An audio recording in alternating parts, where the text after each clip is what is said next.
Cette année à Wimbledon, Novak Djokovic pourrait égaler le record de Roger Federer, sachant que le Suisse détient 8 titres là-bas. Et la question qu'on a envie de se poser, c'est le Serbe est-il meilleur sur gazon que le Suisse, et plus précisément dans le Grand Chelem britannique? Pour ce faire, on va te proposer un débat exceptionnel, Alex contre Max. Bien évidemment, Alexis va représenter la team Federer et Maxime, lui, va défendre Novak Djokovic. Donc tu sais quoi? Tu t'installes confortablement, tu choisis ton camp et c'est parti, jingle.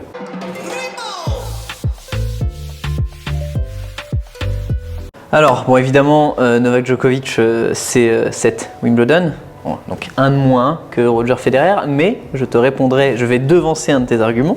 La première fois que Roger participe à Wimbledon, c'est 1999. La première fois que participe à Wimbledon Novak Djokovic, c'est 2005. Est-ce que tu vois quand même le problème que je veux poser en tout cas? Pour moi, ça ne se joue pas simplement sur le nombre de titres. Djokovic peut avoir 10 Wimbledon, il ne sera pour autant pas considéré comme le meilleur. Ah, alors, sur quoi donc ça ne joue pas sur les stats. Donc sur les stats. Pas que. Alors ça joue sur quoi? Plein d'autres choses. Explique-nous. En premier lieu, la nature du gazon. Le gazon a énormément ralenti ces dernières années, je t'apprends rien. Aujourd'hui, c'est plus du gazon. On a vu qu'en 2019, je me souviens qu'il y avait des joueurs qui avaient témoigné que le gazon était plus lent que la terre battue de Roland Garros. Donc ça montre bien que le gazon a complètement perdu de son charme, perdu de son essence, perdu de son esprit. Et pour moi, c'est plus du vrai gazon. Roger, quand il gagne son premier Wimbledon, c'est en 2003, c'est sur du gazon rapide, avec un jeu agressif, un service volé. Chose que Djokovic n'aurait jamais pu faire. Djokovic n'aurait jamais pu gagner un Wimbledon en faisant du service volé. En ayant un style de jeu offensif, Djokovic il a bénéficié du ralentissement des surfaces. Et en ce sens, c'est pour ça qu'il est aussi successful à Wimbledon. Et puis également, il y a un autre argument que je vois qui démontre que Roger est quand même plus méritant, plus fort que Novak Djokovic sur gazon, c'est la concurrence. Djokovic n'a pas eu de concurrence pendant de longues années à Wimbledon. Djokovic, il n'a pas de rivalité marquante, il n'a pas de match marquant hormis sa rivalité avec Federer. Il n'a pas joué Nadal. Il a joué deux fois. Il a joué 2 fois dans des matchs, un match qui restait dans les légendes, c'est la demi-finale en 2018. Oui, on peut en parler, mais 2011, ça vaut pas le coup. Et puis Djokovic, en finale, il joue des Kyrgios, des Anderson. C'est pas des rivalités marquantes. Federer a eu des rivalités marquantes avec Roddick, avec Murray, avec Djokovic, avec Nadal. Il a battu Sampras. Djokovic n'a pas fait tout ça. Bah écoute, j'entends ton argument sur le ralentissement de la surface, mais en fait, qui dit que par essence le gazon doit être un truc qui joue que service volé, en mode à l'époque de Borg, etc. C'est pas ça un des arguments en faveur de Novak Djokovic, c'est le fait qu'il ait pu gagner avec un style complètement différent de ce qui pouvait se faire avant, avec les Sampras, avec les Roger Federer. Exactement, et en fait pour moi le match, par exemple tu vois, le match de 2019, on va en parler un moment de ce match. Ouais. En fait ce match montre la façon dont Novak Djokovic, tennistiquement, je te parle de stats, alors j'ai parlé de la différence là où ils ont commencé Wimbledon tous les deux, donc ils n'ont pas commencé évidemment en même temps, donc j'ai envie de dire, bon bah on verra dans quelques années où on sera Novak, quand il aura le même nombre de participations à Wim que Roger. Je pense personnellement qu'il sera au-dessus en nombre de titres. Je pense aussi vu qu'il n'a pas de concurrence à Wimbledon. Ok, ouais, mais ça, tu vois, tu peux faire ça avec tous les joueurs. Est-ce que Alcaraz rigole les gars.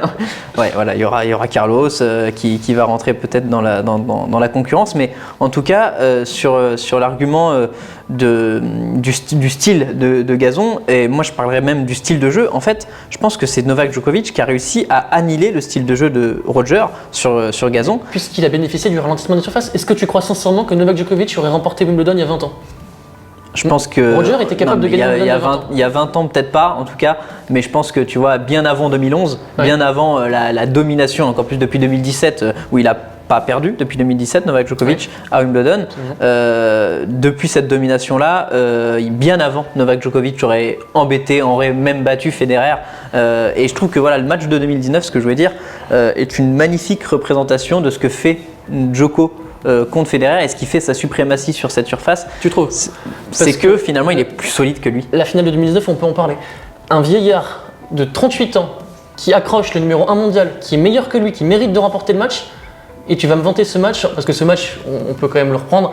Djokovic a quand même eu beaucoup de chance de remporter ce match. Ok, il a eu du talent, ok, il a eu du mental, de la détermination, mais il y a eu aussi beaucoup de chance. Il y a eu 2 balles de match. Est-ce que tu crois sincèrement qu'un vieillard de 38 ans qui accroche le numéro 1 mondial au meilleur de sa forme, c'est flatteur pour le numéro 1 mondial? Je pense que la notion de mérite dans un match de tennis est vague et extrêmement propre à chacun. Quand tu Moi qui aime beaucoup Rafael Nadal. Plus de coups gagnants, plus d'ace, plus de break, plus de points, 14 plus de points gagnés à la fin du match. Mais le but de ce sport, c'est de non, gagner. Mais je suis d'accord, à la fin, mais Roger avait quand même 50 de plus Et pourtant, il a plus que fait vaciller Novak Djokovic. Il a clairement dominé, même s'il n'a pas remporté le match. Est-ce que, imagine une seconde l'inverse, imagine Federer 33 ans, Djokovic 38 ans, est-ce que tu penses qu'il aurait pu se passer ce genre de match? Ah bah je pense que bien sûr, et encore plus même, tu vois, encore plus. On voit que la longévité, tu penses que la longévité de Novak Djokovic, le style de Novak Djokovic va pas le pousser beaucoup plus loin, y compris sur gazon, à jouer encore mieux, beaucoup plus loin que Federer? Moi je pense que si l'écart d'âge avait été inversé, jamais Novak Djokovic à 38 ans n'aurait ometté Roger Federer à 33 ans. Alors que Roger l'a fait. On serait à 6-9, je pense qu'il y aurait moins le débat. Honnêtement, pour être tout à fait honnête, je pense qu'il y aurait moins le débat parce que, encore une fois, je trouve que c'est le point d'orgue de ce que peut faire Novak Djokovic pour annihiler le style de jeu des plus grands. Et je suis d'accord, hein. De toute façon, Federer a été sur ce... Mais c'est ça en fait. Tu vois d'ailleurs sur cet argument-là, Federer a été meilleur que Djokovic. En termes de stats. En 2019. En 2019. Ouais. Ok, bon, après, tout dépend, ce que tu dis meilleur, il faudrait regarder jusqu'au bout dans les stats. Tu tout vois, sauf les fautes tout ça. directes. Ok, bon, bah tu vois, faute directe déjà, tu perds au tennis en faisant des fautes directes. Donc, donc c'est-à-dire qu'on a le meilleur Federer, et je suis pas sûr que sur ce match on ait le meilleur Djokovic. Non, on a pas du pas tout. le meilleur Djokovic. C'est très bien que tu le reconnaisses, on n'a pas le meilleur Djokovic, et pourtant il le bat. Ouais. Et pourtant il le bat, donc on a Federer presque à son point d'orgue. Et on a un Federer de 38 ans. Ouais, mais le niveau de jeu, tu penses que. Non, niveau physique, je veux dire. Un match qui va en 5-7, qui dure 4h40 et qui Ouais, avec pourtant, un tie-break à la fin, il y avec avait un plus tie-break à la fin. Et justement, merci le tie-break parce que on saura jamais, mais je pense que le tie-break a arrangé Novak Djokovic. Je pense que la règle, je pense que. Alors là, tu te contredis. Tu me dis que Federer, physiquement à ce moment-là, était pas à son top. Oui, mais Federer, si tu reprends ce match à 11 partout, Federer a des balles de break. Federer, vers la fin du match, était un petit peu au-dessus. Et dans les moments chauds, dans les tie-breaks, on a vu qu'il a clairement choqué. Il a fait 11 fautes directes. Mais même au-delà de cette finale, pour moi, Federer, c'est 5 titres consécutifs à Wimbledon de 2003-2007. C'est un quintuplé historique que Djokovic n'a pas fait. Pas encore. Peut-être qu'il le fera cette année. Roger, c'est 40 victoires consécutives à Wimbledon, de 2003 jusqu'à sa finale en 2008. Et puis, comme je te le disais, c'est des rivalités marquantes. Nadal, Roddick, Murray, Djokovic. Djokovic n'a pas eu de rivaux, à part Federer. Je suis désolé, je vois pas de rival à Novak Djokovic durant sa période de domination à Wimbledon. La preuve, il perd contre, il gagne. Mais pardon, en fait, contre c'est des quand Kyrgios. même un faux procès, ça, parce que à chaque fois qu'un mec va gagner un grand chelem, tu vas dire par exemple que Carlos Alcaraz, là, pour aller chercher l'US Open, il n'a pas eu de rivaux, Non, mais parce qu'il n'a pas joué Nadal, il n'a pas joué Djokovic. Quels sont tes matchs marquants de Novak Djokovic à Wimbledon? Tu vas m'en citer deux. Tu vas me citer la demi-finale de 2018 contre Nadal et la finale de 2019 contre Roger. T'en vois d'autres? Moi, je peux t'en citer, T'as Nadal Djoko, des dizaines pour t'as Roger. le Nadal Djoko en 2011. C'est pas marquant. C'était pas un match qui a atteint des sommets. Bah ouais, mais il joue Rafa. Ah ben c'est pas parce qu'il joue Rafa que... ouais. Bah regarde, Roger a joué... il a battu 3 fois Rafa, ils sont pas tous marquants. Putain, vraiment, je l'avais pas. T'as un Djoko Del Potro, mais Roger a beaucoup plus de matchs marquants, beaucoup plus de rivalités marquantes. Et puis Roger, c'est le jeu par esprit sur gazon. Il a un slice extraordinaire, il a un service, il fait du service volé. C'est ça l'esprit du gazon. Alors que Novak Djokovic, c'est plus de la défense. Pour moi, le gazon, c'est Oui, pas ça ça. te plaît pas. Non, ça ne me plaît pas. Ah, mais ça te plaît pas, mais ça veut pas dire que c'est pas efficace. Ça veut Mais pas bien dire- sûr que c'est efficace. Mais non, mais il y a l'impression que tu laisses les chiffres, Voilà. c'est bien, mais il y a l'impression, l'aura, le jeu. Oui, le mais jeu que tu d'accord. dégages. Oui, mais alors ça c'est totalement un autre débat du coup, parce que l'impression, elle est aussi une construction médiatique. Tu parles des surfaces et tout, mais on peut parler de Paris-Bercy où Roger avait demandé à ce que la surface aussi soit adaptée, Accéléré. ouais, soit Et accélérée. il n'a pas eu gain de cause, alors que c'est Nadal qui a eu gain de cause et la finale. Ouais, d'accord, mais non, mais ok, bon. Mais en gros, je trouve que le Big Free a eu une influence sur le tennis, sur les surfaces, y compris Roger.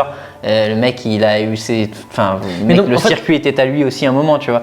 Et donc, si pour toi, en gagner 10, en gagner 20, ça veut rien Non, dire. mais moi, mon argument principal, c'est que le gazon aujourd'hui, c'est pas du gazon.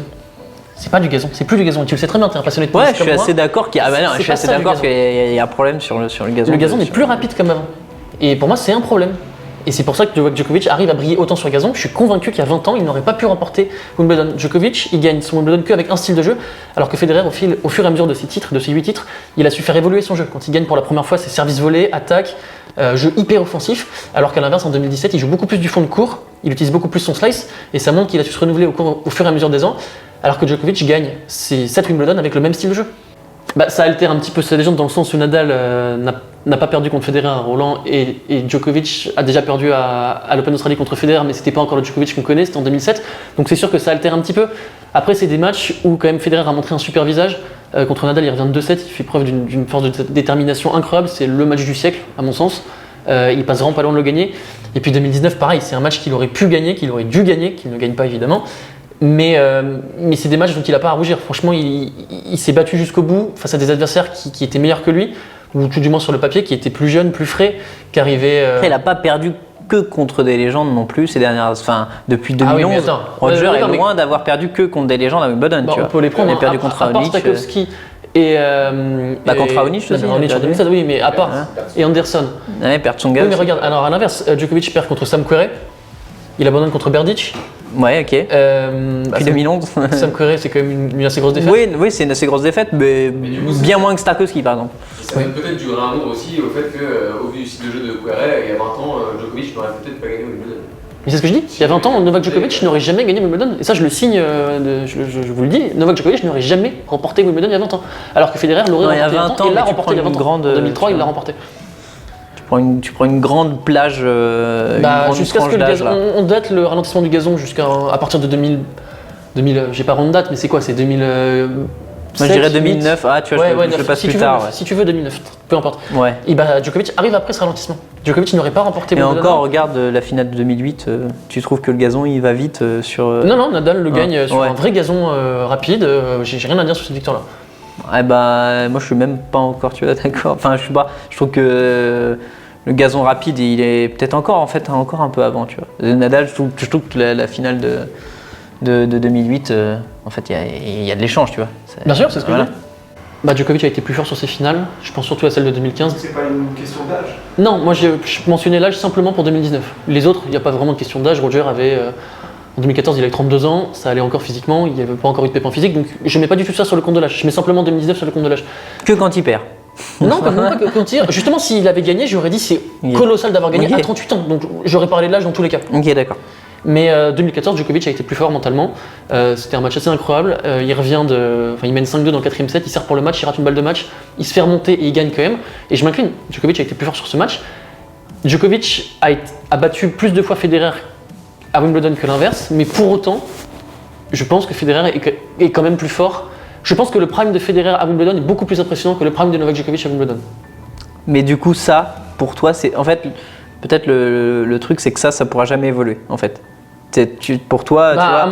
Le prime de Djokovic est Comme passé. s'il avait dit, si tu fais du tennis fiction, c'est-à-dire que là, imaginons Alcaraz qui devient monstrueux sur gazon, il a tout pour le devenir d'ailleurs. Si son prime est plus important que celui de Federer et qu'il finit sa Tu carrière. le mesures comment quand il est plus important C'est la manière dont il gagne ses matchs. Ouais, c'est flou simplement. tout ça. Bah non, c'est pas flou.